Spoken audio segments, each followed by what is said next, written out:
একটা জালেম সরকার দীর্ঘ 15 বছর শোষণ করেছে, অনেকগুলো গালি দিয়েছে। সে গালির মধ্যে যা আছে আমার কাছে খুব একটা খুব আশ্চর্য লাগছে। বাংলাদেশের স্বাধীনতার ঘোষক জিয়াউর রহমান মরহুম শহীদ, তার বিরুদ্ধে যখন বলা হলো আমার দেশের এই যে কামরুল সাহেব না অ্যাডভোকেট, উনি হঠাৎ করে বলে ফেললেন যে প্রেসিডেন্ট জিয়াউর রহমান ছিলেন পাকিস্তানের দালাল। তখন আমার মনে চিন্তা লাগলো যে আসলে এরা খায় কি, ঠিক না বলেন? ইতিহাস কি বলে আর এরা কি বলছে? এরপরে এরকম অনেকগুলো কথাই বলেছে তারা, একেবারে এর বলার পর তো আর কিছুই থাকে নাই। তো আমি যেটা বলতে চাই, শেষ পর্যন্ত বাংলাদেশের ওলামায়ে কেরাম, বাংলাদেশের বিরোধী দলীয় নেতা নেত্রী, বাংলাদেশের এই জালেমদের বিরুদ্ধে যদি সত্য কথাও কেউ বলতো তাহলেই তাকে হাজার হেনস্থা করার পাশাপাশি এটাও বলতো, ওই যে জঙ্গি বলতো, দেশদ্রোহী বলতো, রাজাকার বলতো, আল বদর আল শামস বলতো, স্বাধীনতা বিরোধী বলতো, এরপরে আর কি যেন আছে, কত বলার পর শেষকালে একটা কথা বলতো যে এরা হচ্ছে পাকিস্তানের দালাল। এ কথা বলতো না? আমার কথা হলো ফখরুদ্দিন মঈনুদ্দিনের জালিমি 3 বছর আর তোমাদের 15-16 বছর মিলিয়ে 18 বছরে নির্যাতন করেছ, মামলা দিয়েছ, রিমান্ড দিয়েছ, ঘরবাড়ি ছাড়া করেছ, আমার যুবক পোলাপাইনগুলোরে পিটাইয়া পিটাইয়া বৃদ্ধ বানিয়ে দিয়েছে, ঠিক না বলেন? ক্রস ফায়ার দিয়েছ, জেলে নিয়েছ, গুম করেছ, আয়না ঘরে ঢুকিয়েছ, ফাঁসি দিয়েছ। হেফাজতে ইসলাম, বিএনপি, জামাত ইসলামী, চরমনাই, অন্যান্য ছোটখাটো দল, আমাদের নুরুল হক নূর, আমাদের সেই চর কাজলের ছেলেটা, আহারে সব মিলে 50 কেজি গোশত হবে না শরীরের মধ্যে, ওরে পিটাইয়া তো পিটাইতে পিটাইতে শেষ করেই দিল। ডক্টর শফিকুল ইসলাম মাসুদ, আমার দেশের আর এক রত্ন, পিটাইতে পিটাইতে শেষ। দেলোয়ার হোসাইন সাইদি ঠাকুর গায়ের একটা ছোট্ট মানুষ, আমি এখনো কোলে তুলতে পারি তাকে, সাইজটা এরকম, পিটাইয়া শেষ করে দিল।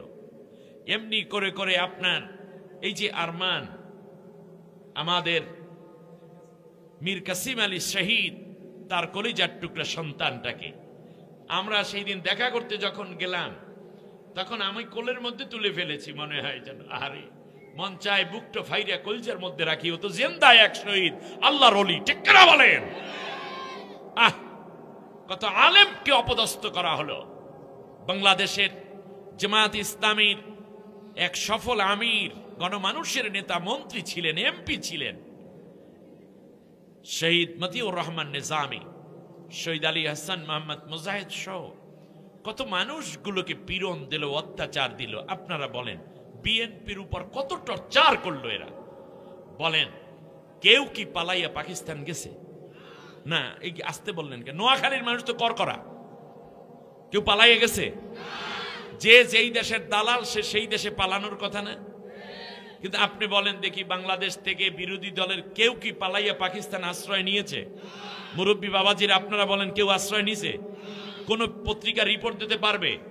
পারবে না। তাহলে বোঝা যায় বাংলাদেশে পাকিস্তানের কোনো দালাল নাই। দালাল থাকলে তো আশ্রয় নিত। তাহলে বোঝা যায় বাংলাদেশে পাকিস্তানের কোনো দালাল নাই। এই কথার সাথে একমত? কিন্তু বাংলাদেশে ভারতের দালাল আছে। বুঝলেন কেমনে? যে যেই দেশের দালাল সে সেই দেশে গিয়া পালায়। আল্লামা সাইদি সাহেব বলেছেন, বেশি লাফালাফি করবে না, গাছের গোড়া ধরে মৌলবাদীরা লারা দেবে, বান্দরগুলা সব মামু বাড়ি গিয়ে পালাবা, ঠিক না বলে? ঠিক সেটাই হলো। দিল্লি গিয়া পালাইছে, আবার নাকি চলে আসবে, এই নোয়াখালী দিয়ে ঢুকবে নাকি শুনলাম। এদিকে রাস্তা আছে না একটা? কি সবাই রেডি তো? সবাই রেডি বরণ করার জন্য? ঠিক আছে, আপনি আসেন, চট করে আসার দরকার নাই, আপনি সুন্দর করে ভিনিটিরি ব্যাগ নিয়েই আসেন, আপনাকে বড় প্রয়োজন।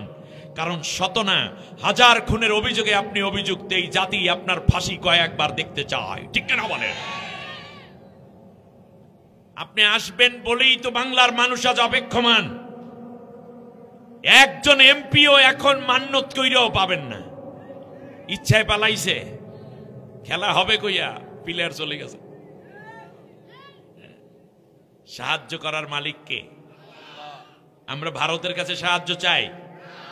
ভারতের গোলাম বানানোর জন্য শেষ মাত্র 18টা দিন বাকি ছিল।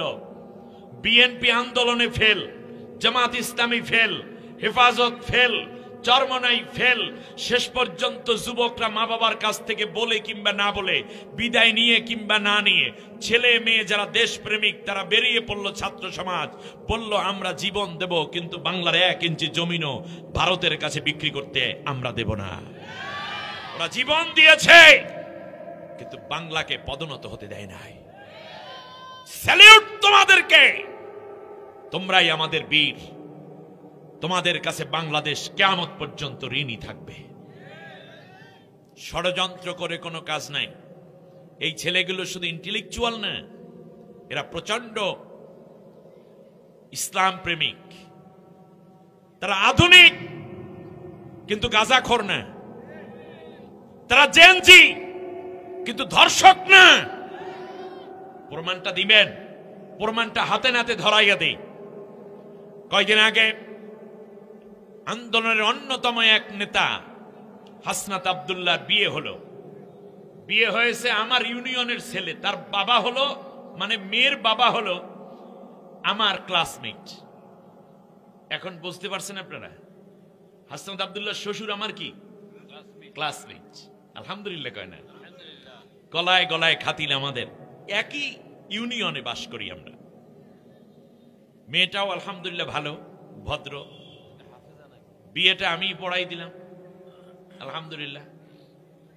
হাসনাত আব্দুল্লাহর এত নিকটে যেতে পারি নাই। যখন জামাই হিসেবে, আমার জামাই না, আমার ক্লাসমেটের জামাই না, আমার ওই রকমই তো। আর কি ছেলে, মুক্তিযোদ্ধার এক অগ্রসেনানী, জীবন বাজি রেখে কোটি কোটি মাসলুম মানুষের মুখে ওরা হাসি ফুটিয়ে দিয়েছে, ঠিক কিনা বলেন? কপালের দিকে তাকালাম, সিনাটার 2 দিকে হাত দিয়ে, অনেক লম্বা চড়া, কপালটা একটা চুমু খাইলাম। ও মাথাটা নিচু করে দিয়েছে চুমুটা যেন দিতে পারি। দেখলাম কপালের মধ্যে সেজদার দাগ। সুবহানাল্লাহ। বিয়ে করলো আমাদের সার্জিন, নিজের বাড়ি হলো পঞ্চগড়, ভারতের সীমান্তবর্তী এলাকার ছেলে, উত্তরবঙ্গ নর্থ বেঙ্গলের ছেলেটি বিয়ে করলো একেবারে দক্ষিণ বাংলার শেষ জেলায়, নাম হচ্ছে বরগুনা। এই বরিশাল বিভাগের দেখছেন 2 হিরো মগদেশে লইয়া লইছি আলহামদুলিল্লাহ। সার্জিন কি চমৎকার, সার্জিত না, সার্জিত, সার্জিজ আলম, সার্জিজ আলম। তার পছন্দটা দেখেছেন? তার বউটা হলো কোরআনে হাফেজা, মেয়ের বাবা ব্যারিস্টার। কিন্তু সার্জিসের পছন্দ হলো কি, খুব আল্ট্রা মডার্ন ছেলে, ইউনিভার্সিটিতে পড়ুয়া ছেলে। বাংলাদেশি এমন কোন মেয়ে কি ছিল যে তার সাথে বিয়ে বসতে প্রস্তাব দিলে রাজি না হতো? যেই মেয়েরা বীরকে পছন্দ করে, যারা বীর সন্তান ধারণ করতে চায়, সব মেয়েরাই তো চাচ্ছিল এইরকম সার্জিসের প্রস্তাবটা আসুক। কিন্তু সার্জিস পছন্দ করেছে এমন এক মেয়েকে, যেই মেয়ের ভেতরে আল্লাহ 30 পারা কোরআন হাফজ করার যোগ্যতা দান করেছেন। অট্টালিকা কিংবা চোখ জোড়ানো কোনো আর্টিফিশিয়াল সুন্দরীকে তিনি চুজ করেন নাই। ভেতরে লালন করে আল্লাহর ভয়, ভেতরে লালন করে নবীর প্রেম, ভিতরে লালন করে আল্লাহর কোরআন। এই জন্য সব বাদ দিয়ে যার ভিতর কোরআন আছে তিনি তার জীবন সঙ্গিনী বানিয়ে নিয়েছেন। সুবহানাল্লাহ বলেন। সুতরাং ইসলামের বিরোধিতা করবে যারা, নতুন প্রজন্মের কাছে তারা ধিক্কৃত হবে, বাদ হয়ে যাবে, ডিলাইট হয়ে যাবে, তারা অমিট হয়ে যাবে। তার কারণে একদিকে আধুনিক দেশপ্রেমিক, আর একদিকে আল্লাহর কোরআন প্রেমিক, ইসলাম প্রেমিক, ঠিক কিনা বলেন? কে কি বলেন ওরা কিন্তু শুনে, কে কি করতে চান তা শুনে। আজকে জ্ঞানীদেরকে ইশারা করাই যথেষ্ট। অনেক নেতারা মাহফিলের বিরুদ্ধে কথা বলেন, কেউ কেউ ইসলামের বিরুদ্ধে কথা বলা শুরু করেছেন। কি আধুনিক ধর্মনিরপেক্ষ মতবাদ হতে চাচ্ছেন না? দালালি চলবে না, নতুন প্রজন্ম এদেরকে কিন্তু রিসিভ করবে না। খুব ভালো একটা পরামর্শ দেই, দলের কথা বলেন, দেশের কথা বলেন, স্বাধীনতার কথা বলেন, নিজের কথা বলেন। যদি নাস্তিক্যবাদ কিংবা ধর্মনিরপেক্ষ লালন করেন, নিজের ভিতরে দালালি করেন, ওটা পেটের ভিতরে রাখেন। মুখ দিয়ে বের হয়ে গেলে আপনি কিন্তু ডিলাইট হয়ে যাবেন। কয়দিন পর আপনার দলের নেতারাও আপনার নমিনেশন দিবে না। তার কারণ আগামীর দেশ স্বাধীনতা রক্ষাকারী কামীদের দেশ, আগামীর দেশ নতুন প্রজন্মের বাংলাদেশ, আগামীর দেশ আল্লাহর কোরআনের বাংলাদেশ।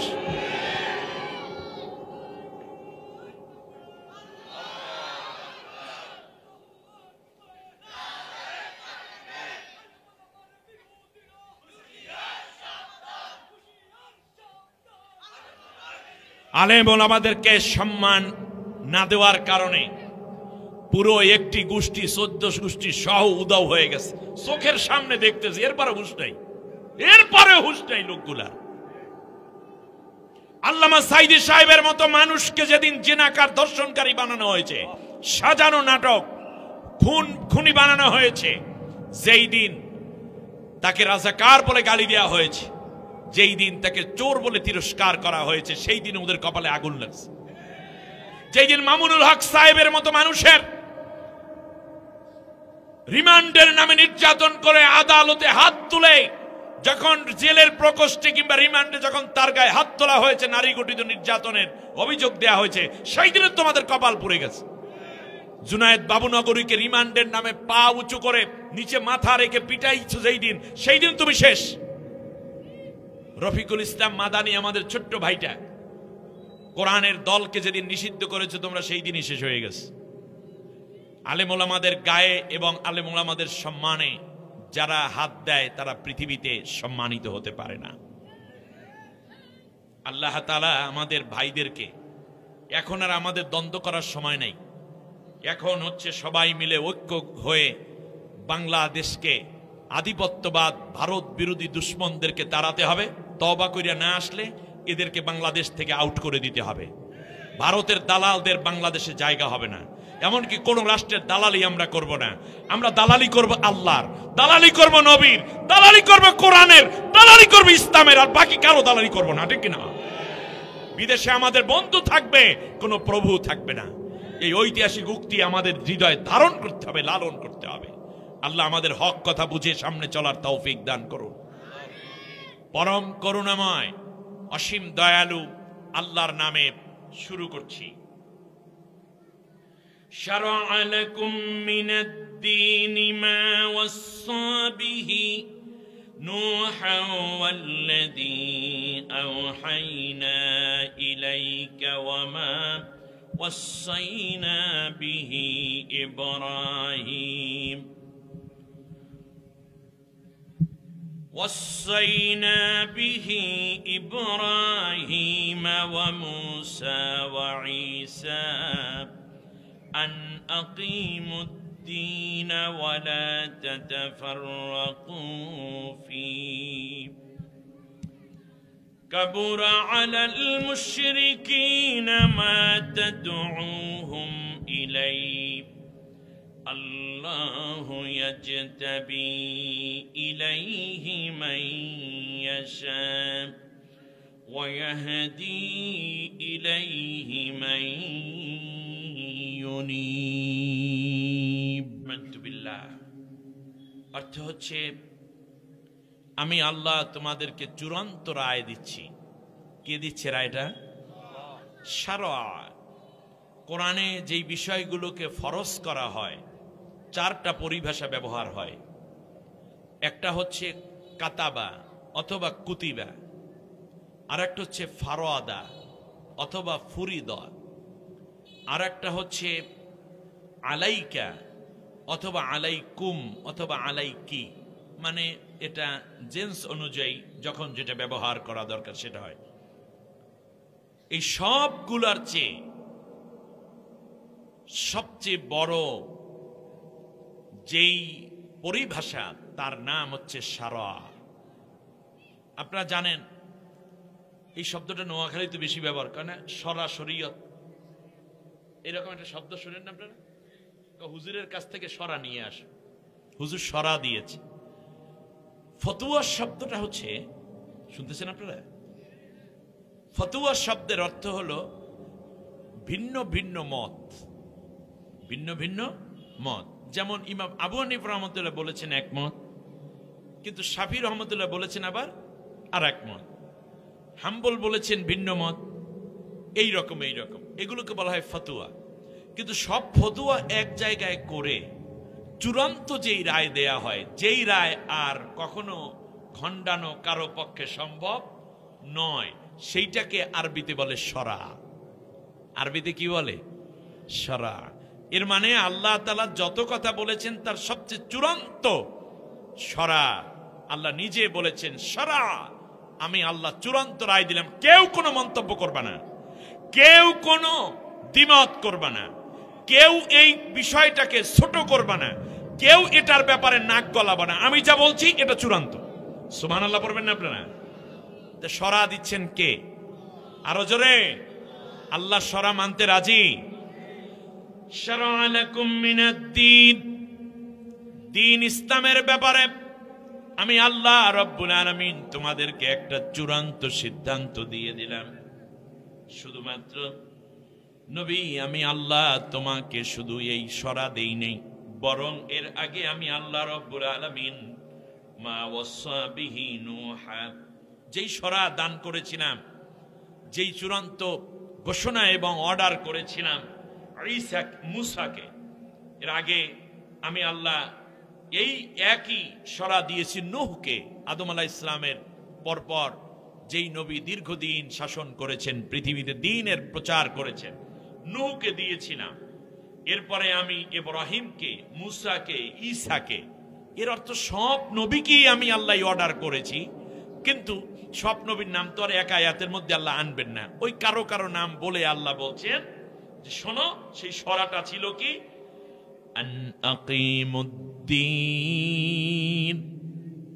ওয়ালা তাতাফাররাকু ফীহ, তোমরা সবাই আমি আল্লাহর দ্বীন ইসলাম, আল্লাহর দ্বীনের নাম কি? ইসলাম। এই ইসলামী হুকুমাতকে প্রতিষ্ঠা করো, ইসলামী আইন ও কানুনকে তোমরা আমার জমিনে বাস্তবায়ন করো। এই অর্ডার করছেন কে? কার কার উপরে? নূহের উপরে, ইব্রাহিম আলাইহিস সালামের উপরে, ঈসা আলাইহিস সালাম, মুসা আলাইহিস সালাম। তাহলে আমাদের নবীর উপরেও এই অর্ডারই বরাদ্দ ছিল, ঠিক না? আর আল্লাহর নবী আমাদেরকেও এই অর্ডার দিয়ে গেছেন। এই জন্য নবী সহ আসহাবে আজমাইন দ্বীন প্রতিষ্ঠার আন্দোলনকে সবচেয়ে বড় অগ্রাধিকার দিয়ে নিজেদের জীবন পর্যন্ত বাজি রেখেছেন। তারা দাড়ির জন্য লড়াই করে নাই। কথা বলেন, দাড়ির জন্য, টুপির জন্য লড়াই করেছে, জামার জন্য লড়াই করেছে, জিকিরের জন্য লড়াই করেছে, পাগড়ির জন্য লড়াই করেছে, রুমালের জন্য লড়াই করেছে, মসজিদের জন্য লড়াই করেছে না। লড়াই করার একটাই কারণ ছিল, সেটা হলো আকিমুদ্দীন। কাফেরেরা চায় নাই আল্লাহর জমিনে আল্লাহর দ্বীন প্রতিষ্ঠিত হোক, আর আল্লাহ অর্ডার করেছেন দ্বীন প্রতিষ্ঠা করতে। তা আল্লাহর অর্ডার পালন করতে গিয়ে তারা জীবন দিয়েছেন, জেল কেটেছেন, শহীদ হয়েছেন, ক্ষতবিক্ষত হয়েছেন, নিজের জমিন থেকে হিজরত করে মদিনা পর্যন্ত গিয়েছেন, ঠিক না বলেন? আল্লাহ রাব্বুল আলামিনের পর বলতেছেন শোনো, তাহলে দ্বীন কায়েম করা ফরজ, এবং সব ফরজের বড় ফরজ। বাস এইটা বুঝলেন। এখন সব হারামের বড় হারামটা কি?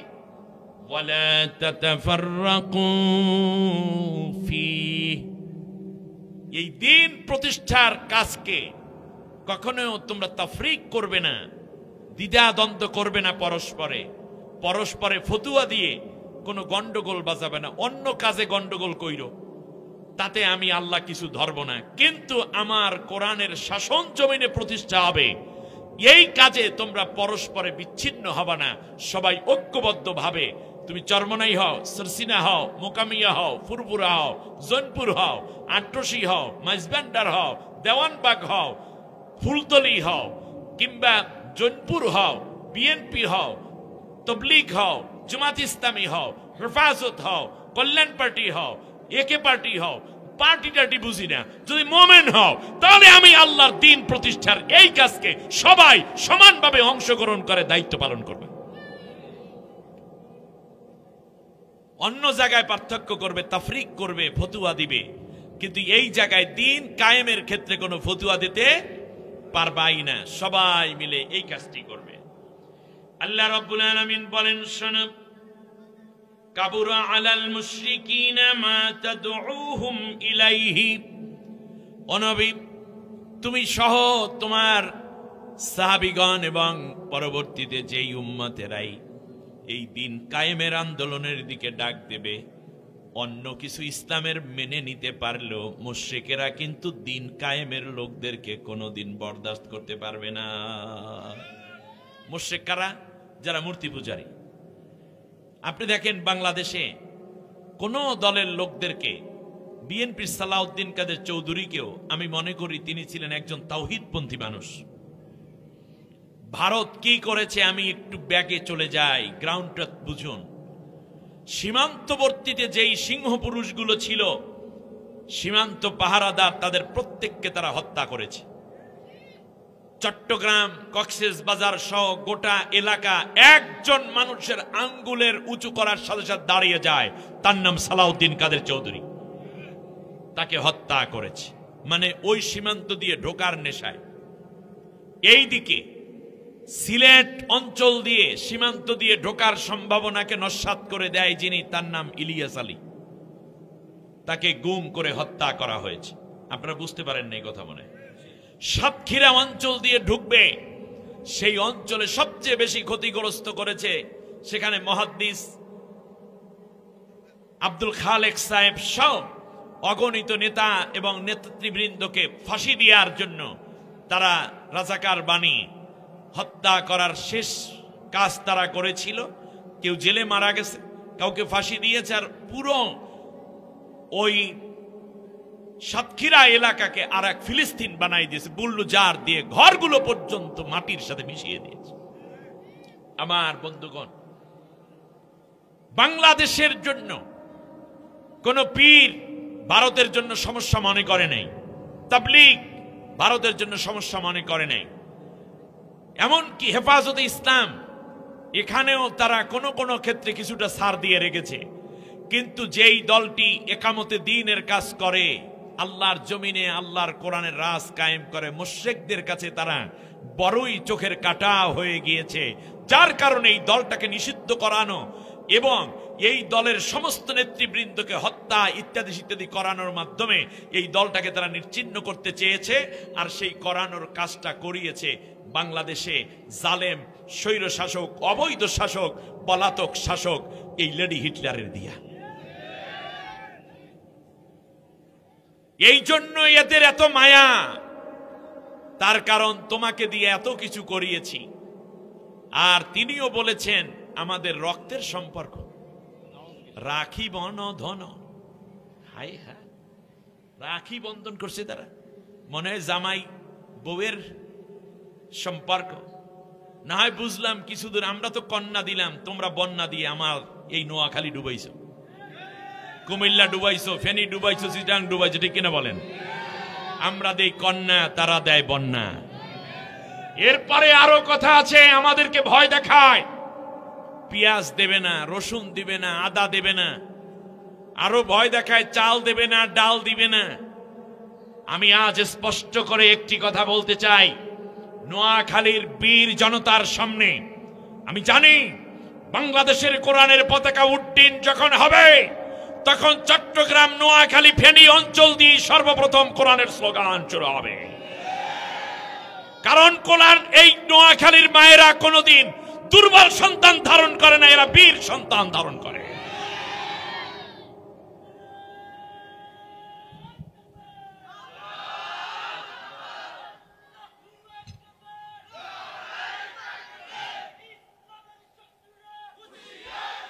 শুনুন, এই জায়গাটা যেন তেন কোনো জায়গা নয়। উলামায়ে কেরাম, তাওহীদ পন্থী মর্দে মুজাহিদদের জনপদ এটা। সেই কথাটাই বলতে চাচ্ছিলাম। কাবুরা আলাল মুশরিকিন, মুশরিকদের কাছে এটা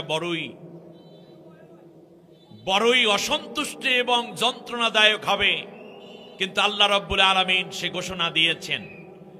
আল্লাহ রাব্বুল আলামিন বলেন, হুয়াল্লাযী আরসালা রাসূলাহু বিল হুদা ওয়া দীনিল হক লিইয়ুযহিরাহু আলাদ দীনি কুল্লিহি ওয়ালাউ কারিহাল মুশরিকুন। আল্লাহ রাব্বুল আলামিন বলেন, আমি নবীকে পাঠিয়েছি সত্য দিন সহ, ইসলাম সহ। উদ্দেশ্য হলো অন্যান্য যত মতবাদ আছে জমিনের বুকে সব মতবাদকে পরাজিত করে আমি আল্লাহর কোরআনের রাজ কায়েম যেন করতে পারে, এই জন্য নবী পাঠাইছি। এরা মুশরিকদের জন্য এটা বড়ই যন্ত্রণাদায়ক কাজ। নবীকেও মুশরিকরা সহ্য করতে পারে নাই, মুশরিকরা সাহাবীদের কেউ সহ্য করতে পারে নাই। তার ধারাবাহিকতায় এই নবীওয়ালা কাজ, আল্লাহর জমিনে আল্লাহর কোরআনের রাজ যারা কায়েম করবে, একামতে দ্বীনের কাজ যারা করবে, নিঃসন্দেহে মুশরিকেরা তা সহ্য করতে পারবে না, ঠিক কিনা? এই সহ্য করতে না পারার যন্ত্রণায় আমার দেশের সিংহ পুরুষদেরকে হত্যা করা হয়েছে।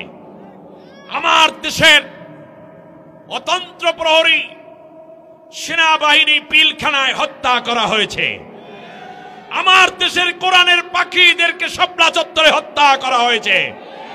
আমার দেশের তাওহীদি জনতার হৃদয়ের স্পন্দন, ইসলামী ছাত্র শিবিরের কলিজার টুকরা তরতাজা প্রাণগুলো শিপন মুজাহিদদেরকে 2006 সালে 28 অক্টোবরে হত্যা করে মৃত্যুদেহের উপর নৃত্য করার সেই বিভীষিকাময় দৃশ্য ওরা দেখিয়েছে। শেষ পর্যন্ত সহ্য করতে পারবে না বলি ভারত থেকে পুলিশ এনে, সেনা এনে আমার দেশের তাওহীদি, আমার দেশের তরতাজা যুবক ছাত্র ছাত্রীদেরকে জুলাই থেকে 5 আগস্ট পর্যন্ত নির্বিচারে হত্যা করে, গুম করে, আগুনে পুড়িয়ে ওরা উল্লাস করার দৃশ্য দেখাতে চেয়েছিল। কিন্তু বাংলাদেশের দামাল ছেলেরা দুমে যাওয়ার নয়। ওরা জীবন দিতে পারে কিন্তু জমিন দেবে না। ওরা চূড়ান্ত সিদ্ধান্ত নিয়েই নেমেছে। এখনো কিছু মির্জাফর ঘাপটি মেরে বসে আছে। আমি সোজা কথা বলা পছন্দ করি, একেবারে আজীবন সোজা কথা। হচ্ছে ভারতের দালাল, বাংলাদেশের মির্জাফর ঘসিটি, সর্বোপরি আমার দেশের স্বাধীনতা, সার্বভৌমত্ব এবং ইসলাম বিরোধী যেই সরকারটি গাঠি বস্তা সহ পালাইয়া গেল, সেই সরকারে ওদের পক্ষে ইশারা ইঙ্গিতে টেলিভিশন টক শোতে যেই কথা বলবে তাকে বাংলাদেশ থেকে বহিষ্কার করা হবে। এই জন্য প্রয়োজনে আইন করা হবে, তাদেরকে চূড়ান্ত শাস্তির ব্যবস্থা রেখে সংবিধানে আইন করতে হবে।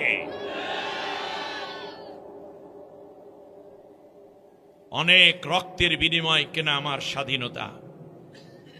আমার কলিজার টুকরা ভাইদেরকে দেখে হাসপাতালে গেলে চোখের পানি ধরে রাখতে পারবেন না। কত মা বিধবা হয়ে আছে, কত সন্তান ইয়াতীম হয়ে আছে। আগামী 100 বছর ওয়েট করতে হবে বলে গেলাম। লেখাতন যদি নৌকা উঠাইতে হয় যা ডুবছে, 100 বছর পর তক্তা পাবেন না, ওটা শেষ। ভিন্ন নামে আসতে চায়, কিন্তু বাংলার পোলাপাইন তোমাদের মতো জালেমদেরকে বিএনপি পরাজিত করতে পারে নাই, লাইনেই তো আনতে পারে নাই। জামাতের মতো এত বড় সুসংগঠিত একটি গোষ্ঠী, এত মেধাবী নেতৃবৃন্দ পারে নাই, হেফাজত পারে নাই। যেই যুবক ছেলেরা জেনজিরা তোমাদেরকে খেদাইছে, বাংলাদেশ কেমনে রক্ষা হয় ওটা তারা জানে। ওকে সবক দেওয়ার দরকার নেই, ওকে জ্ঞান দিতে যাইয়েন না, আপনি অজ্ঞানী হয়ে যাবেন। জাতির কাছে বোকা হইয়েন না। আমি এরকম হইনি, আলহামদুলিল্লাহ। ওরা আমাদের কলিজার টুকরা, আমার ভাইয়েরা। আল্লাহ রাব্বুল আলামিন বলেন, কাবুরা আলাল মুশরিকিনা মা তাদউহুম ইলাইহি। নবী, তুমি ইকামতে দ্বীনের কাজের দিকে যাদেরকে ডাকো, এরা কিন্তু মুশরিকরা এটা সহ্য করতে পারবে না। এজন্য যত ঝামেলা সব একামতে দিনের দলটাকে নিয়ে, বাকিগুলো সব সুবহানাল্লাহ, বাকিগুলোর বিরুদ্ধে তেমন কোনো কথা নাই। আল্লাহ ইয়াজতাবি ইলাইহি মান ইয়াশা ওয়া ইয়াহদি ইলাইহি মান ইউনিব। কার কথা? আল্লাহ রাব্বুল আলামিন বলেন, একামতে দ্বীনের কাফেলায় সবাইকে তো আমি আল্লাহ শামিল হওয়ার সুযোগ দেই না। আল্লাহু ইয়াজতাবি ইলাইহি মান ইয়াশা, আমি আল্লাহ যাকে চাই বাছাই করে করে কাফেলার মধ্যে শামিল হওয়ার সুযোগ করে দেই। ইয়াজতাবি সেখান থেকে আসছে মুজতাবা, পছন্দ করি, সিলেক্ট করি, বাছাই করি, যাচাই করি। সুবহানাল্লাহ কয় না? আল্লাহ রাব্বুল আলামিন বলেন, জমিনের মধ্য থেকে যাকে আমি আল্লাহ বাছাই করি, পছন্দ করি, তাকে দিয়ে আমি আল্লাহ একামতে দ্বীনের কাজ আদায় করি। অতএব একামতে দ্বীনের কর্মী যারা, সাথী যারা, তারা বাছাইকৃত কার তরফ থেকে? আপনার কাছে বাছাই না হতে পারে, আপনার কাছে পছন্দের না হতে পারে, আপনার কাছে দুর্বল মনে হতে পারে।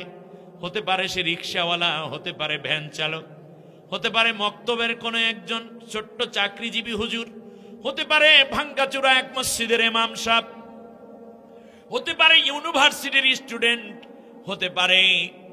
হতে পারে কোনো কুড়ে ঘরের মধ্যে থাকা একজন দুর্বল সবজি বিক্রেতা। আল্লাহ রাব্বুল আলামিন বলেন, আমি আল্লাহ ওরে পছন্দ করার কারণে একামতে দ্বীনের কাফেলায় শামিল করে লয়েছি। আল্লাহ আল্লাহু ইয়াজতাবি ইলাইহি মান ইয়াশা ওয়া ইয়াহদি ইলাইহি মান ইউনিব। আর আমি আল্লাহ রাব্বুল আলামিন যাকে একামতে দ্বীনের কাফেলায় শামিল করে নিলাম, আমি আল্লাহ এর দ্বারা তাকে চূড়ান্ত হেদায়েতের উপরে টিকাইয়া রাখি। সুবহানাল্লাহ। হেদায়েত এবং বাছাই দুইটা রয়েছে একামতে দ্বীনের কাজের মধ্যে। সুবহানাল্লাহ বলেন। এই আয়াত যখন নাজিল হয়ে গেল, নবীর সাহাবীগণ মসজিদে নববীর মধ্যে একদিকে আনন্দ ফুর্তিতে মনে হয় যেন লাফাচ্ছেন, কারণ আল্লাহ রাব্বুল আলামিন তাদেরকে একামতে দ্বীনের জন্য বাছাই করেছেন এবং আল্লাহ রাব্বুল আলামিন তাদেরকে হেদায়েতের উপরে রেখেছেন। কিন্তু যখনই শুনলেন আল্লাহু ইয়াজতাবি ইলাইহি মান ইয়াশা, আমি আল্লাহ যাকে চাই তাকে এই জায়গায় নিয়ে আসি, সিলেকশনের মধ্যে রাখি, সাহাবীগণ কিছুক্ষণ পরেই মনটা মলিন হয়ে গেল, চেহারাটা কিছুটা বিব্রত হয়ে পড়ল, কিছুটা ফ্যাকাশে হয়ে গেল। সাহাবীদেরকে লক্ষ্য করে নবীজি বললেন, সাহাবীগণ তোমাদের কি হলো? তোমাদের মনটা হঠাৎ করে প্রফুল্লতা থেকে বিষণ্ণতা কেন দেখা যায়? সাহাবীগণ বলল, ইয়া রাসূলুল্লাহ, ইয়া হাবিবাল্লাহ, আল্লাহ রাব্বুল আলামিন আমাদেরকে একবার বাছাই করেছেন, আল্লাহর কাছে দোয়া করুন আল্লাহ রাব্বুল আলামিন যেন বাছাইয়ের বিপরীত শব্দ হলো ছাঁটাই। বাছাইয়ের বিপরীত কি? ছাঁটাই। আল্লাহ রাব্বুল আলামিন যেন আমাদেরকে ছাঁটাইয়ের কাতারে না নেন, বাছাইয়ের মধ্যে যেন আমৃত্য থেকে আল্লাহ হেদায়েতের উপরে কায়েম থাকার তৌফিক দান করে। সূরার নাম সূরা শুরা, আয়াত আছে 53টি। কোরআনের 62 নম্বর সূরায় রুকু আছে 5টি। মক্কায় অবতীর্ণ এই সূরার 13 নম্বর আয়াত আমি আপনাদের উদ্দেশ্যে তেলাওয়াত করলাম। এখানে আল্লাহ সুবহানাহু ওয়া তাআলা একটা ফরজ বলেছেন, যে ফরজটাকে আল্লাহ ইন্ডিকেট করেছেন শারআ শব্দ দিয়ে। কি দিয়ে? আপনারা আমার কথা শুনতেছেন না মনে হয়? শারআ। শারআ শব্দের অর্থ চূড়ান্ত রায়। এমন ফরজ, শুনেন, যেই ফরজ আপনার জীবনে আদায় না করলে অন্য সব ফরজের সওয়াব আল্লাহ বাদ করে দেন। আমি সময়ের স্বল্পতার কারণে খুব সংক্ষিপ্ত করছি। নামাজ পড়া কি? না, ভালো করে বলতে হবে। ফরজ। রোজা রাখা জাকাত দেয়া, সাদাকা, এরপরে আপনার এই যে কি বলি হজ করা ফরজ। আমরা এই ফরজগুলো জানি, কিন্তু এই সব ফরজ আদায় করার পরেও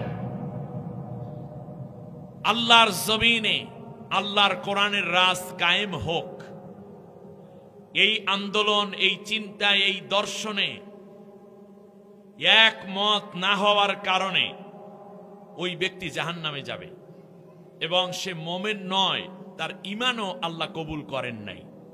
তার সব ফরজ ছিল কিন্তু একটা ফরজ সে বাদ দিয়েছে। এই জন্য আমি প্রথমেই বলে নিয়েছিলাম সব ফরজের বড় ফরজ।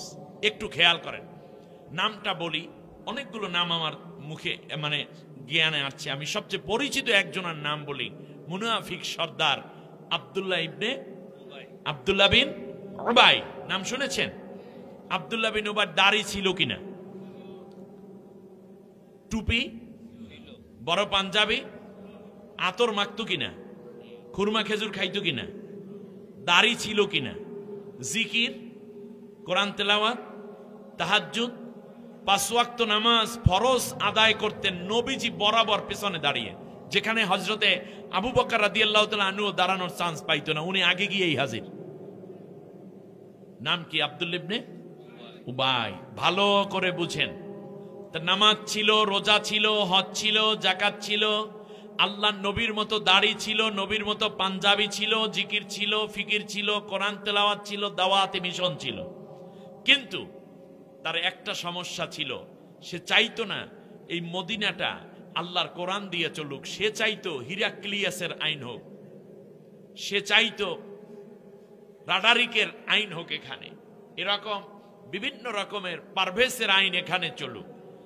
এইরকম মত পার্থক্য ছিল তার ভেতরে ভিতরে। এই ব্যক্তি মারা গেল। মারা যাওয়ার পরে আল্লাহ নবীর কাছে তার ছেলে আসছে। আমার কথা বুঝতে কষ্ট হচ্ছে না তো আপনাদের? তার ছেলের নামও আব্দুল্লাহ। এসে কাঁদতেছে। বিশ্বনবী বললেন, কাঁদো কেন আব্দুল্লাহ, কি হয়েছে? বলল, ইয়া রাসূলুল্লাহ, আমার আব্বা তো ইন্তেকাল করেছেন। নবীজি বললেন, ইন্না লিল্লাহি ওয়া ইন্না ইলাইহি রাজিউন। আব্দুল্লাহ, তুমি কেঁদো না, তুমি তোমার বাবাকে তো দেখেছো। আমি এমন এক হতভাগা সন্তান, আমার বাবা আমি দেখিও নাই। মায়ের গর্ভে 6 মাস বয়স, তখন আমার আব্বা পৃথিবী থেকে বিদায় হয়েছে। সুতরাং তোমার আব্বুর জন্য দোয়া করি, আল্লাহ তাকে মাফ করে দিন। বলল রাসূল, আমার আব্বা আপনাকে 3টা ওসিয়ত করেছে। কয়টা? 3টা। 1 নম্বর ওসিয়ত হচ্ছে, আমার আব্বা আপনাকে সালাম জানিয়েছেন, মৃত্যুর আগে বলেছেন আমার সালাম নবীজিকে পৌঁছে দিও। নবীজি বললেন, ওয়া আলাইকা আলাইহিস সালাম, আলাইকা ওয়া আলাইহিস সালাম, তোমার উপরে এবং তোমার আব্বার উপরে ওয়ালাইকুমুস সালাম, মানে শান্তি বর্ষিত হোক। দ্বিতীয় হচ্ছে, আপনার গায়ের মধ্যে যেই জামা, সব জামা না, একেবারে আপনার দেহ মোবারকের সাথে মিশে থাকে, আপনার ঘাম মোবারক লাগে যেই জামাটায়, ওই জামাটা আমার আব্বার কাফনের প্রথম কাপড়, যেটা তার শরীরের সাথে লাগবে, ওইটা হওয়ার জন্য, ওইটা দেওয়ার জন্য আব্বা আপনার কাছে দাবি করে গেছে। আল্লাহর নবী 1 সেকেন্ডও চিন্তা করেন নাই, উপর থেকে চাদরটা সরালেন, তার ভেতরে আরেকটা জামা ছিল, আরো একটা জামা ছিল, ওই 2টা জামা খুলে একেবারে আমরা যে গেঞ্জি পরি না, জাস্ট আল্লাহর নবী একেবারে শরীরের সাথে মিশে থাকে একটা পাতলা কাপড়ের ছোট্ট জামা পরতেন। ওই জামাটা খুলে ভাঁজ করে আব্দুল্লাহর হাতে দান করলেন, যাও এইটা দিয়ে তোমার আব্বুর কাফনের কাপড় পরাও। তার কারণ আব্দুল্লাহ ইবনে উবাইর একটা আকাঙ্ক্ষা ছিল যে নবীর জামা যদি আমার পরনে থাকে তাহলে জাহান্নামের কোনো আগুন আমাকে স্পর্শ করতে পারবে না। আমাদের দেশেও এরকম কিছু দরবেশ পাওয়া যায় যারা চিন্তা করেন যে বড় পাঞ্জাবি গায়ে দিছি, কোনোদিন আর জাহান্নামে যাব না। আর এক দরবেশ তো চুরি করে পালানোর সময় শেষ পর্যন্ত নিজের দাড়ি কামাই ফেলেছে। পুলিশে তাকে ধরে ফেললো, কোস্টগার্ড তাকে জিজ্ঞেস করলো, শেষ পর্যন্ত এক পর্যায়ে যে আচ্ছা যা কিছু করছেন করছেন, বুঝলাম, দাড়িটা কামাইলেন কে? ৬২,০০০ কোটি টাকা বাংলাদেশ থেকে বিদেশে পাচার করেছে। কথাটা সংক্ষেপ, ৬২,০০০ কোটি টাকা। আওয়ামী দরবেশ, এই হলো তাদের অবস্থা। আপনাদের এই নোয়াখালীতে কিছু দরবেশ আছেন এরকম আছে? মনু কই যাইবারে চিনে রাখেন, একটা একটা করে মনে রাখবেন। এই যে হজ করতে যান না, হজ করতে গেলে জামারাতে পাথর নিক্ষেপ করে না, প্রথম মারেন কোন পাথর মারেন কোনটার গায়ে? বড়টার গায়ে না? প্রথম দিন কয়টা মারেন? 7টা মাইরা বড়টার গায়ে মাইরা তারপরে আমরা কি করি? এহরাম, এরপরে কোরবানি করি, তারপর এহরাম খুলে ফেলি, তারপর স্বাভাবিক ড্রেস। পরের দিন বড় হইতে মারা শুরু হয় কোনগুলারে? ছোটটা, মাজ্জাটা, এরপর শেষকালে বড়টা। আবার পরের একটা শেষ দিন কোনটা? ছোটটা, মেজোটা, বড়টা। মনে রাখবেন, এই প্রথম বড়টারে মাইরে এই একটু রেস্টে আছে, চিন্তা করার কোনো কারণ নাই। ছোটগুলা মনে হয় ধরবে না, বেশি লাফালাফি কইর না। ভালো কথা মনে করাই দিয়ে গেলাম, যদি ইঁদুর কোন রকম গর্তের ভিতর থেকে মুখ উঁচা করো, খপ করে ধরে ফেলাইবে। কারণ বাংলাদেশে 18 কোটি মানুষ 36 কোটি লাঠি নিয়ে দাঁড়াই আছে। খেলা হবে ঠিক না? সামনে দিন পড়ে আছে, কষ্ট হচ্ছে আপনাদের। এবার শুনো, আব্দুল্লাহ ইবনে উবাই মনে করেছে পাঞ্জাবি পইরা নবীরটা জাহান্নামের আগুন আমারে জ্বালাইতে। আমরা তো নবীর সাইজের কর্তা গায়ে দেই, আর আব্দুল্লাহ ইবনে উবাই সরাসরি নবীরটা। বুজুর্গতে কাম হইবে না। এবার খেয়াল করুন, আব্দুল্লাহ বলল, ইয়া রাসূলুল্লাহ, আমার আব্বা ওসিয়ত করে গেছেন আপনি যেন তার জানাজাটা পড়াইয়া দেন। কারণ আব্দুল্লাহ ইবনে উবাই মনে করেছে যদি নবীজি দোয়া কইরা দেয়, জানাজা মানে দোয়া করা, নবী যদি দোয়া করে এর বরকতে আমি জান্নাতি হয়ে যাব, কেউ আমাকে জাহান্নামে নিতে পারবে না। আকাঙ্ক্ষা ঠিক আছে, বাস্তবতা ভিন্ন। নবীজি বললেন, আব্দুল্লাহ তুমি কান্না করো না, যাও, নবীর পিছে নামাজ আছে, কিন্তু নবীর সাথে একামতে দিনের কাজে নাই। কথাটা বোঝেন নাই? উহুদের ময়দানে যাওয়ার ফজর ওয়াক্তে বিশ্বনবী সাল্লাল্লাহু আলাইহি ওয়াসাল্লাম জামাতের ইমামতি করে সালাম ফিরিয়ে বললেন, আমার সাহাবীরা, শত্রুরা চলে আসছে উহুদ পাহাড়ে, মাত্র 7 কিলোমিটার দূরে। এখন কি প্রতিবাদ করবে নাকি আরো সামনে আসতে দিবে? সাহাবীগণ বললেন, নবী এখনই বাধা দেব। আল্লাহর নবী রওনা করলেন 1000 সাহাবীকে নিয়ে। মাঝখান থেকে আব্দুল্লাহ ইবনে উবাই বলল, নবীর পিছে নামাজ পড়ি, নবীর মতো দাঁড়িয়ে রাখছি, নবীর মতো পাঞ্জাবি পরি, ইসলামের পথে দান করি, মাঝে মাঝে জিকির করি, তাহাজ্জুদ পড়ি, ইফতার খাওয়াই গরিবদেরকে, কিন্তু মারামারির দরকার নাই। আমরা তো ভালোই আছি। নবীর বিরুদ্ধে যারা লড়াই করে তাদের বিরুদ্ধে আমরা লড়াই করব কেন? এটা মুহাম্মাদের হিসাব, মুহাম্মদ বুঝুক, আমরা যাব না। এই রকম উল্টা ফায়েজ দিয়া 300 জনার কলব নষ্ট করছে আব্দুল্লাহ ইবনে উবাই। রওনা করছে 1000 নিয়ে, 300 জন মাঝখান থেকে ভাগাইয়া রেখেছে। আল্লাহ রাব্বুল আলামিন বললেন, নবী, যারা আপনার পিছনে নামাজ পড়লো কিন্তু আপনার নেতৃত্বে একামতে দ্বীনের কাজে উহুদের ময়দানে যায় নাই, যারা নামাজে আছে কিন্তু দ্বীন প্রতিষ্ঠার আন্দোলনে নাই, এই সবগুলা মুনাফিক, এরা সব জাহান্নামী। তাহলে শুধু নামাজ নয়, বরং সে নামাজ যদি নবীর পেছনেও হয়, সেই নামাজ যদি মসজিদে নববীতেও হয়, তারপরে ওই ব্যক্তি জাহান্নামী। এই জন্য বলছি না সব ফরজের।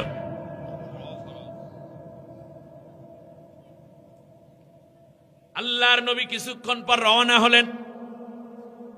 আব্দুল্লাহর ছেলে চলে গেল, আব্দুল্লাহ ইবনে উবাইর ছেলে আব্দুল্লাহ চলে গেল, বাবাকে গোসল করাইয়া কাফন জড়ালো।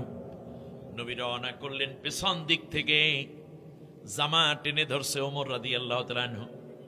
ডাক দিয়ে কয়, নবী কই যান? আল্লাহর নবী বললেন, আব্দুল্লাহ ইবনে উবাইর জানাজায় যাই। কয়, নবী যাইয়েন না। তার কারণ হচ্ছে যে ইসলামের এত এত ক্ষতি করেছে। ইফকের ঘটনাকে কেন্দ্র করে আয়েশা রাদিয়াল্লাহু তাআলা আনহার সতীত্বের ব্যাপারে যে জঘন্য মন্তব্য করেছে, আমরা সবাই বিব্রত হয়েছিলাম। বিভিন্ন যুদ্ধের সময় সে পলায়ন করে, রণে ভঙ্গ দেয়, আমাদের তথ্যগুলো কাফেরদের কাছে ফাঁস করে দেয়, আমরা অনেক সময় কষ্টে পড়ে যাই। সুতরাং নবী এর জানাজায় যাইয়েন না, তার কারণ এ আমাদের কোনো বন্ধু হতে পারে না। আল্লাহর নবী বলেন, ওমর রে, আল্লাহ রাব্বুল আলামিন যতক্ষণ পর্যন্ত আমাকে নিষেধ না করেন ততক্ষণ পর্যন্ত আমি থামবো না। নবী রওনা করলেন, সাহাবীরা কি আর থাকতে পারে? সাথে সাথে 1100-1200 জন সাহাবী, তার মধ্যে আবু বকর, ওমর, ওসমান, আলী, তলহা, জুবাইর, খাব্বাব, খুবাই, বেলাল, আরাত, আব্দুর রহমান বিন আওফ, জলিলুল কদর, সব সাহাবী আছে। আল্লাহর নবী চলে গেলেন, গিয়ে দেখতেছেন আব্দুল্লাহ ইবনে উবাই হা করে আছে, মুখটা বন্ধ করতে পারেনি। মরার পর অনেক মানুষ দেখবেন মুখ হা করে থাকে, চোখ উল্টাইয়া যায়, পরবর্তীতে এগুলো বন্ধ করে দিতে হয়, ঠিক না? আল্লাহর নবী দেখলেন আব্দুল্লাহ ইবনে উবাইর মুখ হা করা। জিজ্ঞেস করলো আব্দুল্লাহকে, আমার সাহাবী, তোমার বাবার মুখটা হা করা কেন, বন্ধ কি করতে পারলে না? কয়, না নবী, বহু চেষ্টা করছি, কাজ হয় না, হা কইরা থাকে। আল্লাহর নবী নিজের মুখের লালা মোবারক এনে আব্দুল্লাহ ইবনে উবাইর মুখের মধ্যে দিয়েছেন। সাথে সাথে আল্লাহর নবী একটুখানি আলতো করে চাপ দিলেন, মুখটা বন্ধ হয়ে গেল। গায়ের মধ্যে কার জামা? না, নোয়াখালীর বাইরে তো অনেক মেরিটেরিয়াস। আমার কথা বোঝার জন্য খুব সহজ হয়ে যাবে, মা বোনদেরকেও বলি, ভালো করে বুঝুন, ইসলামী হুকুমত কায়েমের জন্য আপনি কেন কাজ করবেন, না করলে কি ক্ষতি। নারী পুরুষ সকলের জন্য এটা ফরজ। গায়ের মধ্যে নবীজির, সরাসরি নবীজির জামা, মুখের মধ্যে নবীজির লালা মোবারক, নামাজ পড়ে নবীর পিছে, খানা খায় নবীর প্লেটে, তাহাজ্জুদ পড়ে নবীর সাথে, ইফতার করে, সাহরি খায় নবীর সাথে, আতর দেয় নবীকে, নবী আবার আতর দেয় তাকে। মহব্বতের শেষ নাই। কিন্তু আল্লাহর কোরআন দিয়া দেশটা চলুক, এইটা শুধু চায় নাই, যার কারণে আল্লাহ রব্বুল আলামিন নবীর জানাজা পড়াও হয়ে গেল। সাহাবীগণ জানাজায় শরীক। বিশ্বনবী সাল্লাল্লাহু আলাইহি ওয়াসাল্লাম জানাজা এবং দাফন শেষ করে কবরের পাশে দাঁড়াইলেন, দুইটা হাত উঁচু করলেন আল্লাহর দিকে, সুবহানাল্লাহ। আবু বকর, ওমর, ওসমান সাহাবীগণও আছেন। আল্লাহর নবী দোয়া করে, আল্লাহ তুমি আব্দুল্লাহ ইবনে উবাইকে মাফ করে দাও, জান্নাতবাসী করে দাও। আবু বকর, ওমর, ওসমান সব সাহাবীগণ বলেন আমিন। আমিন বলে কারা? মদখোর কেউ আছে এখানে? গাঁজাখোর আছে, বেনমাজি আছে, মিথ্যাবাদী আছে, সব নেককার সাহাবীগণ আমিন আমিন বলছেন। আর নবী দোয়া করছেন, আল্লাহ মাফ করে দাও। কিন্তু এরপরেও দোয়া কবুল হয়নি। আল্লাহ রাব্বুল আলামিন, শোনো, সূরা তাওবার মধ্যে 80 নম্বর আয়াত, আল্লাহ তাআলা বলেন নবীকে, ইস্তাগফির লাহুম আও লা তাস্তাগফির লাহুম ইন তাস্তাগফির লাহুম 70 মাররাতান ফালাই ইয়াগফিরাল্লাহু লাহুম। ও নবী, তুমি কার জন্য দোয়া করো? তুমি এর জন্য দোয়া করো আর না করো, তুমি যদি 70 বারও দোয়া করো, আমি আল্লাহ কশ্চিন কালেও একে মাফ করে জান্নাত দেব না, একে আমি মাফ করব না। নামাজ কম ছিল? নামাজ পড়া ফরজ, এটা আদায় ছিল। রোজা আদায় ছিল, হজ আদায় ছিল, যাকাত আদায় ছিল, তার বউ পর্দা করবে, এটা আদায় ছিল, সবকিছু ফুলফিল। শুধুমাত্র আন আকিমুদ্দিন, আমার জমিন, তুই আমার গোলাম, এই জমিনে আমার কোরআনের আইন দিয়ে চালাবি, এই কাজে আত্মনিয়োগ করো। আব্দুল্লাহ ইবনে উবাই এইটার সাথে একমত হতে পারে নাই, এই জন্য আল্লাহ তাআলা বললেন, নবী, ওর ঈমানই আমি আল্লাহ কবুল করিনি। আর কোন অপরাধ ছিল তার? আল্লাহর নবী মুনাজাত ছেড়ে দিলেন। এইটা মুতাওয়াতির হাদিস, প্রায় 100 জন রাবী, সব সাহাবীরাই তো উপস্থিত প্রায়। আব্দুল্লাহ ইবনে ওমর রাদিয়াল্লাহু তাআলা আনহুর ছেলে হলেন এই হাদিসের মূল রাবী। তিনি বলতেছেন, আল্লাহর কসম, এর আগে কিংবা পরে কোন কবরের পাশে দাঁড়াইয়া কবরবাসীর নাজাতের জন্য আল্লাহর কাছে মাপ চেয়ে আল্লাহর নবীকে এত বেশি কাঁদতে দেখি নাই। কিন্তু আল্লাহ তাআলার কান্না দেখলে আল্লাহ তাআলা যথার্থভাবে কান্নাটা কবুল হবে। কিন্তু কাঁদতে আছে নবী, আর আল্লাহ বলতেছেন তোমার দোয়া কবুল হবে না। 70 বার দোয়া করলেও কবুল হবে না। নবীজি মুনাজাত দিবেন, কানবেন না, ছাইড়ে দিবেন, ছেড়ে দিয়েছে। এবার আল্লাহর নবী সামনে দিয়ে চলে যাচ্ছেন। কিছু দূর যাওয়ার পর আল্লাহ রাব্বুল আলামিন আয়াত নাজিল করলেন, ওয়ালা তুসাল্লি আলা আহাদিম মিনহুম মাতা আবাদা। নবী গো, তুমি কোনদিন আর এই রকম মুনাফিকরা মারা গেলে তাদের জানাজা পড়তে আর আসবা না। কারণ মুনাফিকরা ঈমানদারি না। আমার দিকে তাকান না, ধর, মুনাফিকরা কি না? আল্লাহ রাব্বুল আলামিন বলেন, ইন্নাল মুনাফিকিনা লাকাযিবুন। মুনাফিকরা ঈমানের ব্যাপারে মিথ্যাবাদী। ঈমানের ব্যাপারে মিথ্যাবাদী, তারা ঈমানই আনে নাই। ঈমান আনলে লা ইলাহা ইল্লাল্লাহ মুহাম্মাদুর রাসূলুল্লাহ পড়েছি যেদিন, সেই দিন এই লা ইলাহা ইল্লাল্লাহর অর্থ বোঝার জন্য আমরা আরেকটা কালেমা পড়েছি, ওয়া ক্বাবিলতু জামিআ আহকামিহি ওয়া আরকানিহি। এই দোয়া আপনারা পড়ছেন কিনা? এর অর্থ কি? আল্লাহ, আমি কবুল করে নিলাম তোমার সমস্ত হুকুমগুলোকে। অর্থনীতির হুকুম আমার দেশে কায়েম আছে, রাজনৈতিক হুকুম কায়েম আছে, সেক্রেটারিয়েটে আল্লাহর হুকুম কায়েম আছে, ব্যাংকগুলোকে কি আল্লাহর হুকুম চলে, আইন আদালতে আল্লাহর হুকুম চলে, আন্তর্জাতিক নীতিতে আল্লাহর হুকুম চলে, শিক্ষানীতিকে আল্লাহর হুকুম দিয়া চলে। তাহলে আপনি যত বড় মন্ত্রী হন, এমপি হন, প্রধানমন্ত্রী হন, প্রেসিডেন্ট হন, র্যাবের প্রধান হন, সেনা প্রধান, নৌ প্রধান, বিমান বাহিনীর প্রধান হন, আপনি এলাকার মুসল্লি হন, তবলিগ করেন, আপনি পীর হন, পীরের মুরিদ হন, আপনি যাই হন না কেন, আপনি তো বলেছেন যে আমি আল্লাহর সমস্ত হুকুম কবুল করে নিলাম। আপনি তো আল্লাহর হুকুম কবুল করেনই নাই, বরং বলে আরো মুনাফিক হয়ে বসে আছেন। বরং যারা আল্লাহর হুকুম কায়েম করতে চায় আপনি তাদেরকে গালি দেন, তাদেরকে নিষিদ্ধ করেন, তাদেরকে জেল দেন, আপনি তাদেরকে পিটাইয়া তৃপ্তি পান। আপনার মতো মুনাফিক পৃথিবীতে আর নয়। ইন্নাল মুনাফিকিনা লাকাযিবুন। মুনাফিকরা হলো, আল্লাহ তাআলা বললেন, নবী এরা তো মুনাফিক। ওয়া ইযা লাকুল্লাযিনা আমানু ক্বালু আমান্না ওয়া ইযা খালাউ ইলা শায়াতিনহিম ক্বালু ইন্না মাআকুম ইন্নামা নাহনু মুস্তাহজিউন। ঈমানদারদের সাথে দেখা হলে বলে ঈমান, আর কাফেরদের সাথে দেখা হলে বলে আমরা তোমাদের দলের লোক।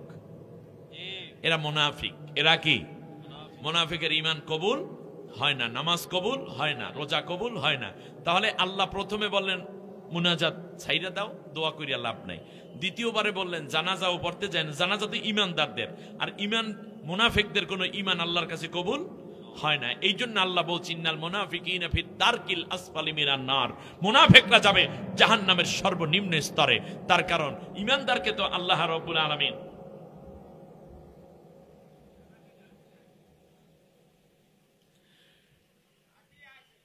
আল্লাহ রাব্বুল আলামিন তো স্বাভাবিকভাবে আল্লাহ রাব্বুল আলামিন কোন ঈমানদারকে আল্লাহ সুবহানাহু ওয়া তাআলা জাহান্নাম দিবেন না। তাহলে জাহান্নামে যাওয়ার কারণ হবে কি? জাহান্নামে যাওয়ার কারণ হলো এই যে সে আল্লাহ সুবহানাহু ওয়া তাআলার, এই তোমাদের কি হলো, এই যে কে আসছে, কে? হ্যাঁ, পুলিশ তো আসবেই, আসেন, প্রয়োজনে পুলিশ এখানে আসবে। আরে এটা কি আওয়ামী লীগ শাসন নাকি? পুলিশ আইলে সবাই ডরাইবে। এখন তো স্বাধীন বাংলাদেশ, পুলিশ আমাদের বন্ধু, ঠিক কিনা বলেন? আমার দেশের নষ্ট পুলিশগুলো ব্যাক ফুটে গেছে, দেশপ্রেমিক পুলিশ সামনে আছে, আলহামদুলিল্লাহ বলেন। দাও না পুলিশের জন্য একটা স্লোগান, নারায়ে তাকবীর, মাশাআল্লাহ। এখন পুলিশ দেখলে বন্ধু বন্ধু মনে হয় রে, ঠিক কিনা? হ্যাঁ, আবু বকর আসছে, একজন অমুসলিম ইসলাম গ্রহণ করার জন্য উপস্থিত হয়েছে। আলহামদুলিল্লাহ বলেন, আলহামদুলিল্লাহ বলেন, আলহামদুলিল্লাহ, শুকরিয়া। এবারে শুনুন, একটু দূরে গিয়ে যখন দাঁড়ালো, আল্লাহ নবী সাল্লাল্লাহু আলাইহি ওয়াসাল্লাম আমতা আমতা করছেন, হায় হায় কি হলো? সে তো জাহান্নামে যাচ্ছে, একান্ত বন্ধু। কিন্তু আল্লাহ রাব্বুল আলামিন বললেন, না গো নবী, এইটা হবে না। আল্লাহ রাব্বুল আলামিন বললেন, শোনো, ওয়ালা তাকুম আলা কবরিহি, ও নবী এখন থেকে তুমি কোনোদিনও এই রকম মুনাফিক যারা মারা যাবে তুমি তাদের কখনো তুমি তাদের জানাজা পড়তে আসবা না, এবং তাদের কবরের কাছে গিয়া তুমি দোয়াও করবা না। যারা মুখে মুখে ইসলাম বলে কিন্তু আল্লাহর কোরআনের রাজ কায়েম হোক এটা যারা চায় না, তারা মরার পরে তাদের কবরস্থানে যেতেও নিষেধ করেছেন কে? আল্লাহ। তার কারণ মুনাফিকদের কবরস্থানে আল্লাহর লানত নাজিল হয়। ওয়ায়ালানুহুমুল লাইনুন, লানতকারীরাও লানত করে। নবী তুমি রাহমাতুল লিল আলামিন, লানত যেখানে নাজিল হয় সেখানে গিয়ে দাঁড়াবে, এটা মানায় না। তাই মুনাফিকের কবরস্থানও জিয়ারত নাই, জানাজাও নাই, তাদের জন্য দোয়া করতেও আল্লাহ নিষেধ করে দিয়েছেন। আর মুনাফিক চেনার উপায় কি? নামাজ পড়ে না যারা, না দাড়ি নেই যাদের, রোজা রাখে না যারা, বড় পাঞ্জাবি পরে না যারা, প্যান্ট পরে যারা, না, বরং মুনাফিকের সবচেয়ে বড় বৈশিষ্ট্য দ্বারা আল্লাহর কোরআনের রাজ কায়েম করে না। আল্লাহ রব্বুল আলামিন দিন কি করতে বলেছেন? কায়েম করতে বলেছেন, ঠিক না বলেন? আমি এই কথাটা বলি, চলে যাচ্ছি আমার শেষ দিকে, আলোচনার শেষ দিকে। আপনারা বলেন কায়েম মানে কি? কায়েম মানে হচ্ছে প্রতিষ্ঠা, একামতে দিন। আচ্ছা, একামত শব্দটা আমাদের কাছে কি খুব বেশি অপরিচিত না পরিচিত? প্রত্যেক ফরজ নামাজের আগে মুয়াজ্জিন সাহেব কি দেয়? এই তো একটা গরম তথ্য পেয়ে গেলেন। কি দেয়? কি দেয় বলেন? একামত দিলে আপনারা বসে থাকেন না দাঁড়াই যান? ইমাম সাহেব কি করে? দাঁড়াই যায়। কদ কামাতিস সালাহ মানে এখন নামাজ কায়েম হবে, দাঁড়াও। অতএব যেই জমিনে আল্লাহর দিন কায়েম নাই সেই জমিনে সব মোমেন দাঁড়াও, আল্লাহর দিন কায়েমের জন্য দাঁড়াও। সুবহানাল্লাহ বলেন। দাঁড়াও, দিন প্রতিষ্ঠা করো। প্রতিষ্ঠা মানে আল্লাহর হুকুম অনুযায়ী দেশটা চালাও। আল্লাহ রাব্বুল আলামিনের এই হুকুমাত প্রতিষ্ঠা করার জন্য আল্লাহ তাআলা বলেছেন, লাকাদ বাআতনা ফি কুল্লি উম্মাতির রাসূলা আন ইবুদুল্লাহ ওয়াজতানিবুত তাগুত। দুনিয়ায় সব নবীকে আমি পাঠিয়েছি এই দিন প্রতিষ্ঠার আন্দোলন করার জন্য আর তাগুতি শক্তিকে পরাজিত করে দেওয়ার জন্য। আমার দেশের তাগুত পরাজিত হয়ে গেছে। সামনের পার্ট হচ্ছে দিন কায়েমের কাজ। দিন কায়েম করবে কারা? হিন্দুরা, বৌদ্ধরা, খ্রিস্টিয়ানরা, ইহুদিরা, মুশরিকেরা। দিন কায়েম করার দায়িত্ব কাদের? আমি সংক্ষেপে বলি, দিন কায়েমের দায়িত্ব হলো দিনদারদের। বলেন ভালো করে কথাটা। দিন কায়েমের দায়িত্ব কাদের? দিনদারদের। যারা দিন মানে তারাই দিন কায়েম করবে। আচ্ছা, নামাজে দাঁড়ায়, কদ কামাতিস সালাহ বলার পর দাঁড়ায় কারা? রাস্তায় যারা হাঁটে তারা, স্কুলে যারা থাকে তারা, এরপরে ওই মসজিদের পাশে যারা বাস করে তারা, নাকি এই মসজিদের ভিতরে যারা ঢুকছে এই ইমাম কি ইমাম মানছে তারা? সুতরাং যারা আল্লাহকে আল্লাহ বলে স্বীকার করেছে, রসুলকে নবী বলে স্বীকার করেছে, কোরআনকে আল্লাহর কিতাব বলে স্বীকার করেছে, তারাই দিন কায়েম করবে। যারা ইসলামের মধ্যে আছে তারাই দিন ইসলামের হুকুমত কায়েম করবে। আমার কথা বুঝে আসছে? এখন আপনি যদি দিন ইসলামের হুকুমত কায়েম না করেন তাহলে আপনি আব্দুল্লাহ ইবনে উবাই গ্রুপের সদস্য। আমাদের দেশে কি দিন কায়েম আছে? যে কায়েম থাকে তাকে আরবিতে বলে মুকিম। তাকে আরবিতে কি বলে? মুকিমের বিপরীত শব্দ হলো মুসাফির। মুকিমের বিপরীত শব্দ কি? আপনারা কি মুসাফির না মুকিম? আমি কি? আমি মুসাফির। আমার নামাজও কম, আমার রোজা রাখার না রাখার এখতিয়ার আছে, আমি জমুবাইনা সলাতাইন করতে পারি, আমি মাসা আলাল খুফাইন করতে পারি, আমার আবার সীমাবদ্ধতা আছে। এই যে মাহফিলে যত দোকান আসছে, আমি গিয়ে এক দোকানদারকে যদি বলি যে ভাই 100 টাকার জিলাপি দাও, টাকা আজকে তার মনে না পরে দেবো, আনে জিলাপি দিবে? কিন্তু আপনার এলাকার কোনো ভিক্ষুক গিয়েও যদি বলে, পাও খোরাইয়া খোরাইয়া গিয়ে প্রতিবন্ধী লাঠিতে ভর দিয়ে দিয়ে গিয়ে বলে, এই কালু মেয়া তোমার জিলাপি ভালো দাও, 100 টাকার দাও, 100 টাকার মাপিয়া দেওয়ার পর যদি বলে না টাকা ওই পরের মাহফিল, আগামীকাল যে মাহফিল আছে লক্ষ্মীপুর ওইটা থেকে নিস, ওর জিলাপি ডাইলে রাখবে? কারণ কি? কারণ আমি মুকিম। কারণ কি? ও কি মুকিম। মুকিমের মর্যাদা ভিন্ন। আমার কি এলাকায় ভোটাধিকার আছে? না। অতএব বোঝা যাচ্ছে মুকিমের মর্যাদা বেশি। ওমাটাই চিন্তা করবে যে ও 100 টাকার জিলাপি নিয়েছে, তাতে কি হয়েছে? যদি ঝামেলা বেশি করার বউ তো মুরগি পেলে, একটা মুরগি নিলেও তো 600 টাকা যাইবে কই, কাল্লো যাইবে কই, ঠিক কিনা বলেন?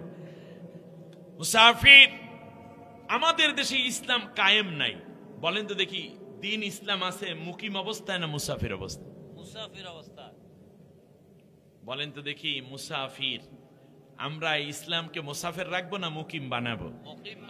নবীগণ এসেছেন ইসলামকে মুসাফির রাখতে না ইসলামী হুকুমতকে মুকিম বানাতে? মুকিম বানাতে। আচ্ছা, আরেকটা কথা জিজ্ঞেস করি, কার আন্ডারে কে থাকে? মুসাফিরের আন্ডারে মুকিম থাকে না মুকিমের আন্ডারে মুসাফির থাকে? যদি ইসলাম মুকিম হইতো তাহলে আমরা ইসলামী হুকুমত অনুযায়ী আমরা চলতাম, কিন্তু ইসলাম মুসাফির হওয়ার কারণে আমরা হইছি মুকিম, আমরা কায়েম হয়েছি, কিন্তু দিন হয়ে গেছে মুসাফির। ফলে আমাদের কোনো মর্যাদা নাই, তার কারণ যাকে আমরা মানি সেই হইল মুসাফির, আমরা আর কি। এর দ্বারা মুসলিম জাতি দুর্বল হয়েছে। মুসলিম জাতি যদি শক্তিশালী হতে চান তাহলে প্রথম ইসলামী হুকুমত আগে কায়েম করতে হবে, তারপরে আপনার শক্তিটা বেড়ে যাবে। চেনো আমাকে, আমার বাবার বাড়ি এইটা বেটা, আমার শ্বশুর বাড়ি এইটা, আমার বড় ভাই বাড়ি এইটা, আমার দাদার বিটা এইটা, আমার জমিনের সামনে এই কথা কে বলো? দৌড়া। ইসলাম যখন দুর্বল হয়ে আছে আমার সমাজে, তখনই ভারত আমাদেরকে ভয় দেখায়, আমেরিকা আমাদের উপর নাক গলাতে চায়, রাশিয়া আমাদেরকে ধমক দিতে চায়, আর কিছু দালাল এখানে বসাইয়া ইসলাম যেন কায়েম হতে না পারে তার অংশ হিসাবে তারা নাটের গুরু হয়ে আমাদের উপরে প্রভুত্ব বিস্তার করে আর দাদাদের দোহাই দেয় বারবার। ঠিক না বলেন? কথাগুলো বোঝার জন্য একটা উদাহরণ দিয়ে শেষ করি। ভাইরা আমার, মুকিম আর মুসাফির কায়েম হওয়া, আমাদের দেশে ইসলাম কায়েম নাই, ইসলামের খেদমত আছে। কি আছে বলেন? খেদমত আছে। যেমন ধরেন আপনাদের এই ইমাম সাহেব, খেদমত আর কায়েমটা কি বোঝেন? এই যে মসজিদের ইমাম সাহেব বা মুয়াজ্জিন সাহেব অথবা অন্য কেউ হঠাৎ করে গাড়িতে অ্যাক্সিডেন্ট করে তার পেটটা কেটে গেছে, চোখ একটা পড়ে গেছে, হাত ভেঙে গেছে, রাস্তার মধ্যে তরফাচ্ছে, ব্লিডিং হচ্ছে। একদল মানুষ গিয়ে মুসল্লিরা বলল, আরে ইমাম সাহেব গো, আপনার কত সুন্দর কণ্ঠস্বর, আর কি নামাজ শুনতে পারবো না? নারী বুড়িগুলো বাইরে পড়ে আছে, আরে হুজুরের নারী, তাজা নারী, গরম দেহ পইরা রয়েছে, এই কুত্তা সার সার, হুজুরের নারী খাইস না। চৌক একটা পইরে গেছে, হাতে উঠে, আহারে আহারে হুজুর কবে আর এই কাজ হবে রে, এরকম কথাবার্তা বলতেছে। কেউ এনে মাথায় পানি দিতে আছে। এটা খেদমত। এটা কি? এর দ্বারা কি হুজুর সুস্থ হবে না মরার দিকে যাইতে আছে? এই সময় জেনজি বেবিরা দৌড় দিল, 10-12টায় ক্রিকেট খেললে যায়, হঠাৎ করে দেখে সরেন, এখানে কি হয়েছে, সরেন সরেন। তারপরে 999-এ কন দিয়ে বললে, এই তাড়াতাড়ি অ্যাম্বুলেন্স পাঠাও। আইসে পড়ছে অ্যাম্বুলেন্স, পোলা পাইনে উঠছে অ্যাম্বুলেন্সে, ডাক্তারখানা নোয়াখালী সদর হাসপাতাল নিয়ে বলছে, ডাক্তার তাড়াতাড়ি আসো। কই গেল? পোলা পাইনের দেখে ডাক্তাররাও মনে করছে কি জানি, আসছে দৌড়াইয়া, বলে আমাদের মসজিদের ইমাম সাহেব, এর সুস্থ করার জন্য কি দরকার? টাকা লাগলে টাকা দেব, প্রয়োজনে মোবাইল বিক্রি করে ফেলবো, এরপর রক্ত লাগলে রক্ত দেবো। হুজুরের কি রক্তের গ্রুপ বলো? আমাদের ব্লাড ব্যাংক আছে, আমরা যত রক্ত লাগে দেব, টাকা লাগলে দেব। শুইনা সাথে সাথে সবাই চমৎকার করে আগাই আসলো, আগাইয়া চিকিৎসা বাদা করাইলো, ওরা টাকা দিল, পয়সা দিল, 1 মাসের বেতন খরচ করলো হুজুরের পিছনে। তারপরে রক্ত লাগছে, যা রক্ত দিছে, ব্যান্ডেজ টেন্ডেজ করে 1 মাস পর হুজুর সুন্দর করে দাঁড়াইছে, আলহামদুলিল্লাহ। এবার মাগরিবের নামাজে আবার তেলাওয়াত করে, আলহামদুলিল্লাহি রাব্বিল আলামিন আর রহমানির রহিম। হুজুর তিলাওয়াত করে, আর ওই বাচ্চাগুলো চোখের পানি ছিঁড়ে কান্দে, হুজুর আল্লাহ তোমার একজন আলেমের খেদমত করছি, তাকে সুস্থ করে দাঁড় করাই দিছে। তাই হুজুরের ভাঙ্গা পাও জোড়া লাগাই দিছে, কাটা পেট সিলাই করিয়া সুস্থ করিয়া দিছে, উঠে যাওয়া চোখ ঠিক করে আবার সুন্দর করে চোখ লাগাই দিছে। এইটা হলো কায়েম। এটার নাম কি? আর আগে কায়েম ওই অসুস্থ অবস্থায় খালি মাথায় পানি দিল খেদমত। আমাদের দেশে ইসলামের খেদমতের অভাব নাই। মাহফিল আছে খেদমত, মাদ্রাসা আছে খেদমত, মসজিদ আছে খেদমত, কওমি মাদ্রাসা খেদমত, হাফেজ আছে খেদমত। এখন এত খেদমত, পীর আছে খেদমত, মুরিদ আছে খেদমত। এখন বলেন দেখি, যেই দেশে ইসলাম কায়েম নাই সেই দেশে ইসলাম খেদমত বেশি দরকার না কায়েম করা বেশি দরকার? তা কায়েম করতে, খেদমত করতে চোখের পানি দিলেই হয়, হুজুর গো মইরা যায়, কি করা যায়? কিন্তু কায়েম করতে হলে টাকা লাগে, কায়েম করতে হলে রক্ত লাগে। ঠিক না বলেন? আপনারা কি দেশের ইসলাম যারা খেদমত করি, এখন কি কিয়ামত পর্যন্ত খালি খেদমতই করব না কায়েম করব? আল্লাহর অর্ডার কি খেদমত করা না কায়েম করা? ইসলামী হুকুমত কায়েম হয়ে গেলে মসজিদ সব দায়িত্ব পাবে সরকার, সরকার নিজেই বেতন বুতা দেবে। ঠিক না বলেন?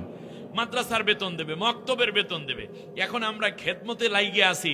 এখন থেকে আগামীর পার্লামেন্টে আমরা ইসলামটারে অর্থাৎ আল্লাহর হুকুমাতকে কায়েম করতে চাই। এই জন্য আগামীর পার্লামেন্টের একটা স্লোগান দিয়ে আমি বিদায় হই, সব দল দেখা শেষ, আগামীর পার্লামেন্ট হবে আল কোরআনের বাংলাদেশ। সবাই রাজি? আল্লাহ একবার কমপক্ষে দেখি, একবার দেখি যে আল্লাহর কোরআনের আইন দিয়ে চললে দেশটা কেমন চলে। আল্লাহ তাআলা বলছেন, ওয়ালাউ আন্না হালাল কুরআমানু ওয়াত্তাকাউ লাফাতাহনা আলাইহিম বারাকাতিম মিনাস সামাই ওয়াল আরদ। আমি আল্লাহ ওয়াদা দিলাম, যদি দেশের মানুষেরা কোরআনের রাষ্ট্র কায়েম করে, আমি আল্লাহরে ডরায়, তাহলে আমি আল্লাহ আসমান এবং জমিনের যত বরকতের দরজা সব খুলে দেব। এই নোয়াখালীর জমিনের নিচে তেলের খনি আছে, স্বর্ণের খনি আছে, হীরার খনি আছে, কয়লার খনি আছে, গ্যাসের খনি আছে। এই জমিনের নিচে, বাংলার জমিনের নিচে এই ধরনের স্বর্ণের খনি, হীরার খনি আল্লাহ রাখছেন কি রাখেন নাই? রাখছেন, কিন্তু ওগুলা আল্লাহ মুখ খোলে না। তার কারণ হচ্ছে এই খনির মুখ খুলতে হলে উপরে আল্লাহর আইন কায়েম করতে হবে। জমিনের উপরে আল্লাহর কোরআনের শাসন, জমিনের ভিতরের সব নিয়ামত খুলে দেওয়ার ওয়াদা করেছেন কে? অতএব ইসলামী হুকুমাত কায়েমের জন্যই কায়েম করা সুন্নত না ফরজ? ওয়ালা তাতাফাররাকু ওয়ালা তাফাররাকু, তোমরা পরস্পরে বিচ্ছিন্ন হয় না। নামাজ কায়েমের ওয়াজ আছে, কিন্তু দিন কায়েমের ওয়াজ নাই। নামাজ কায়েমের হাজার মসজিদ আছে, লাখো মসজিদ আছে, কিন্তু দিন কায়েমের ইউনিট খুবই কম। সুতরাং আসুন না আমরা নামাজ কায়েম বললেই, হাইয়ালা সালা বললেই একটু গেদুও বোঝে, দাদু চলো আল্লাহ দিতে যাই।